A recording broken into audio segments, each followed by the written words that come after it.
Welcome to the Genius Talk podcast. I'm your host Atul Raj from the bestemailmarketer.com, and today we have Rhonda Britten with us. Rhonda, thank you so much for joining us, Rhonda. You're welcome, and I'm excited to be here. Yep.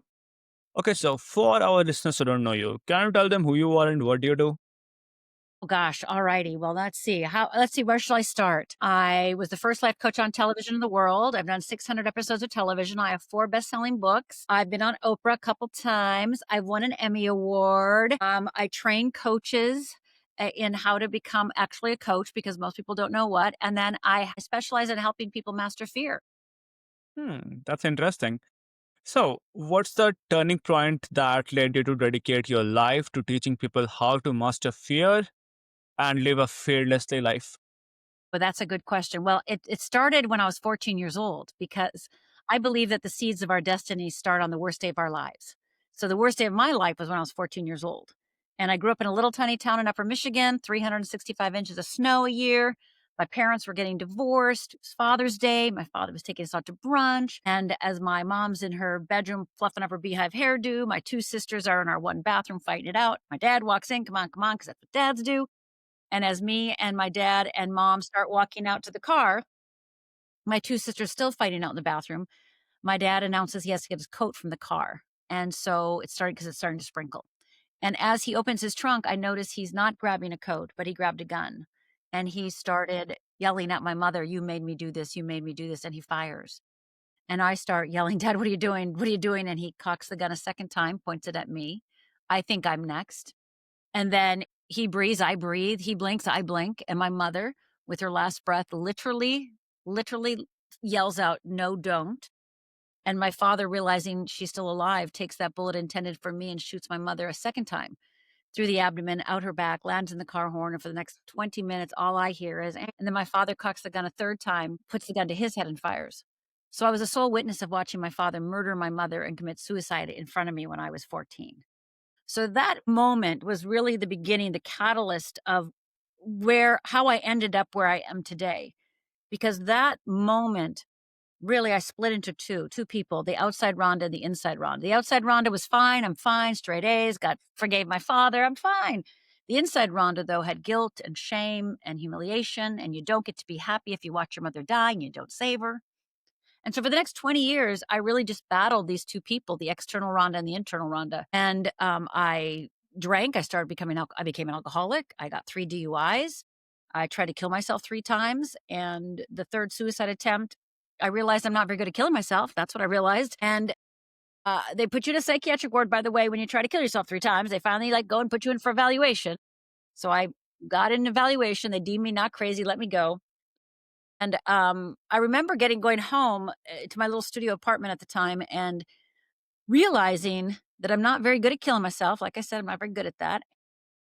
I have to figure this out because for those 20 years that I was drinking, suiciding, DUIing, I was also going to therapy, reading books, going to workshops. I was the consummate student, doing everything I could to change my life, to heal myself, to make myself feel better. But none of it, I had a lot of knowledge, but none of it actually changed my life. So that moment, that recognition of here I am again, on the floor, I said to myself, I have to start over. And I said to myself, what do kindergartners do? Well, they put a calendar in gold stars. So I actually went to the store, got a calendar with gold stars, and every day for 30 days, put a star on the calendar. And anything I did good. So, when I got angry, didn't break anything. Yay, star. I didn't get drank, did get drunk. Yay, me, star. So anything positive that I did, any movement, just little movements, I gave myself stars. And at the end of that 30 days, I had a calendar filled with stars. And that was the beginning of me recognizing that there was something within me that wanted to express itself, that wanted to heal, but having a lot of knowledge didn't do it. I actually had to be in action. And Yeah. so I started making up exercises for myself. To be honest, I just kept on making up exercises for myself.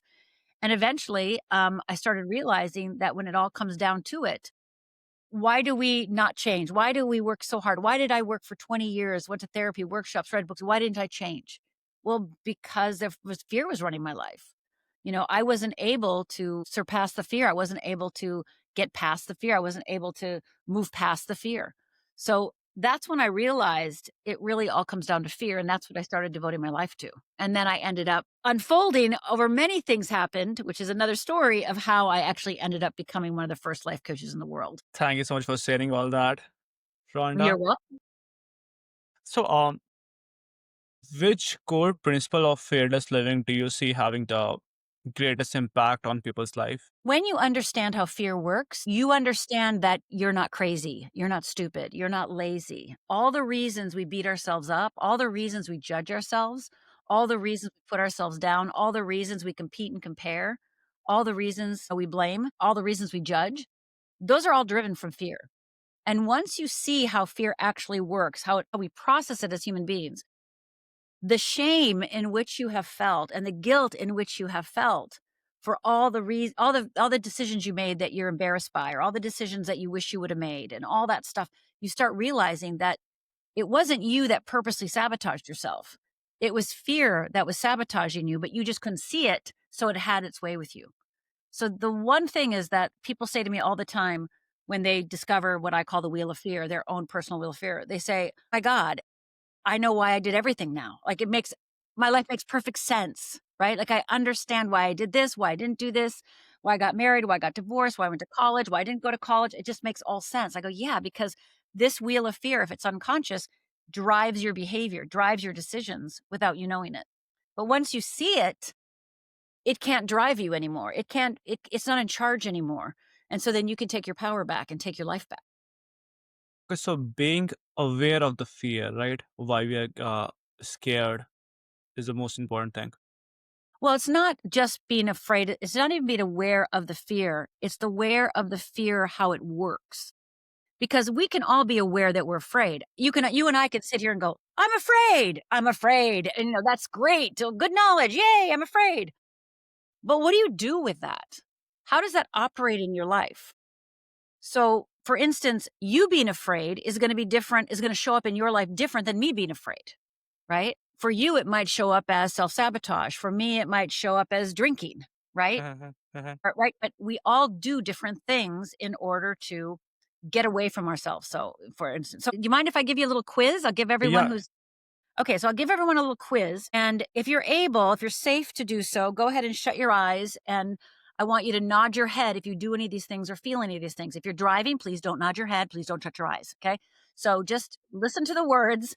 And if you do any of these things or feel any of these things, nod your head. And if you're able, shut your eyes. So, do you ever isolate yourself? Do you ever pretend everything's okay when it's not? Do you ever hide out? Do you ever whine? Do you ever settle? Do you ever compare? Do you ever secretly manipulate? Do you secretly get defensive or do you judge? Do you complain? Procrastinate? Do you ever worry? Do you ever struggle? Do you ever try to be controlling? Do you blame? Do you deflect? Do you get bitter? Get resentful? Do you feel powerless? Do you get caught up in entitlement, resentfulness, perfectionism, people pleasing? How about disappointment?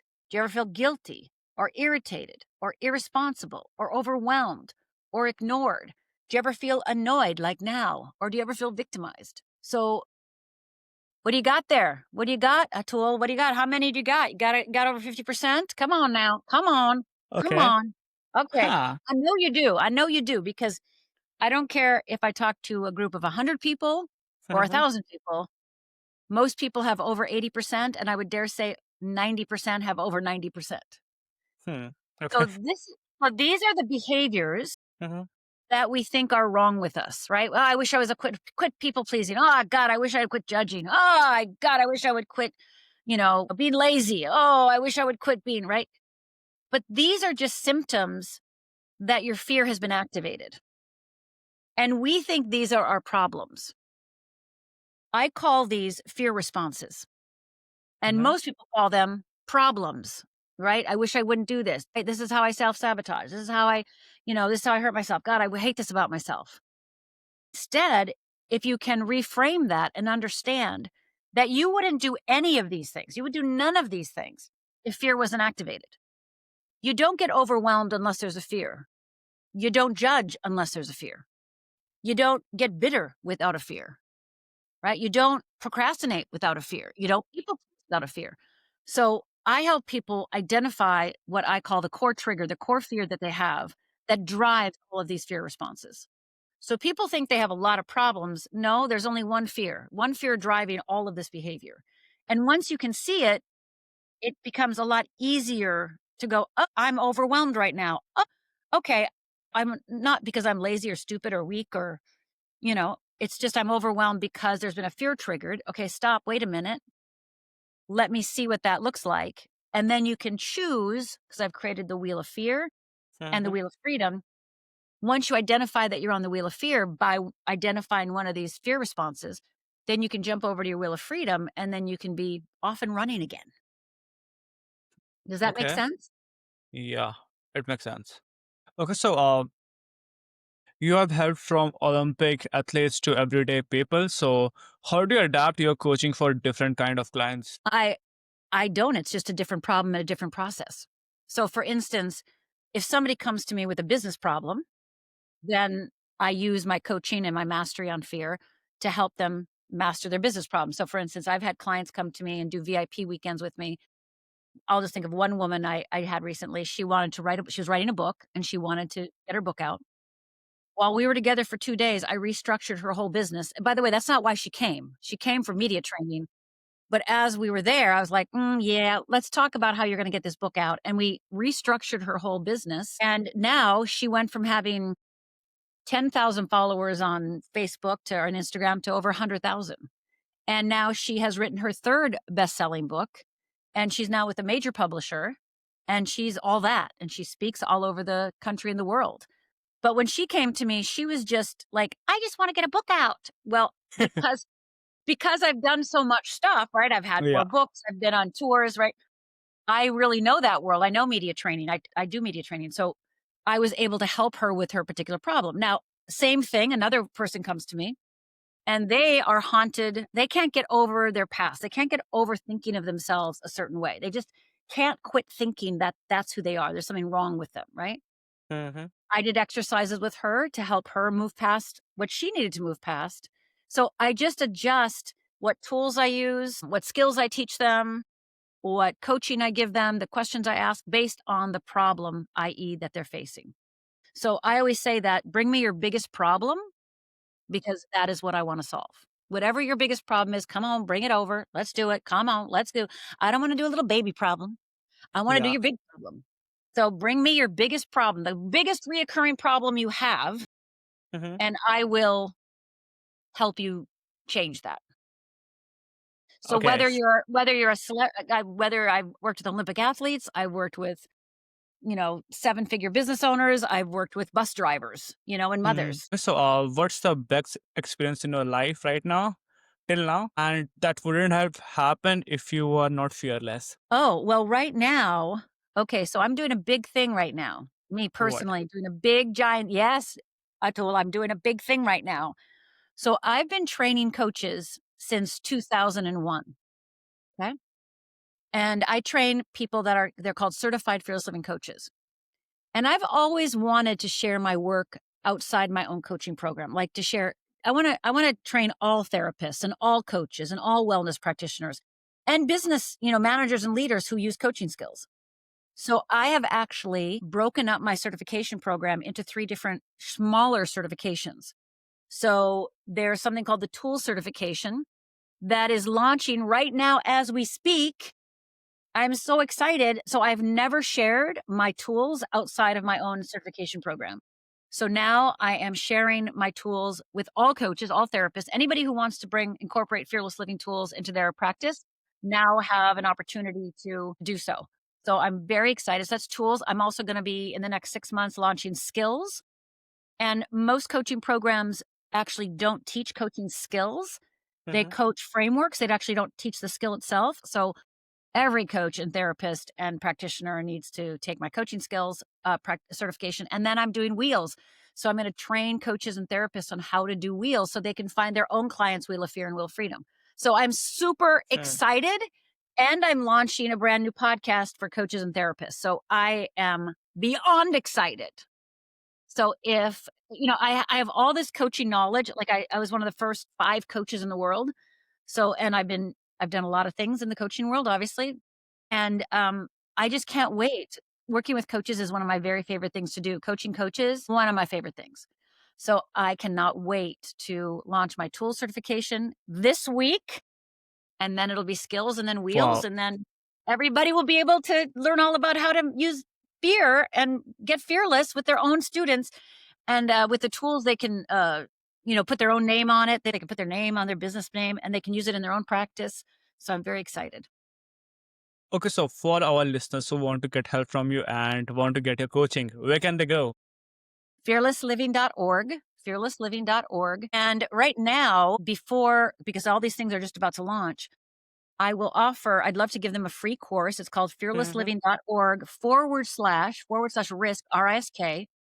And it's my stretch, risk, or die class. And it's all about mastering procrastination. So it's a 3 15-minute videos, super easy, super awesome. So if you do the stretch, risk, and die, you'll get on my list, and then you'll get notified of all these other all these other programs that I'm just about to launch. So fearlessliving.org forward slash risk, RISK. Okay, is there anything else that you would like to share? Yes, I want to say one more thing, Atul. I want to say one more thing. Yes, I'm listening. If nobody heard anything that I said today, if nobody heard anything else but what I'm about to say, this is the most important thing I can say. There is nothing wrong with you. It's just fear. There is nothing wrong with you. It's just fear. There is nothing wrong with you. It's just fear. So the next time you think there's something wrong with me, no, listen to me. It's just fear. And once you understand how fear works, you will no longer, put yourself down, sabotage yourself, think you're stupid, lazy, again, however you name yourself, right? Incompetent, again, however you name call, worthless, right? You will never do that again. And that is freedom, my friend. That is freedom. So there's nothing wrong with you. It's just fear. Thank you so much, Rhonda, for sharing all that. And it was really fun chatting with you.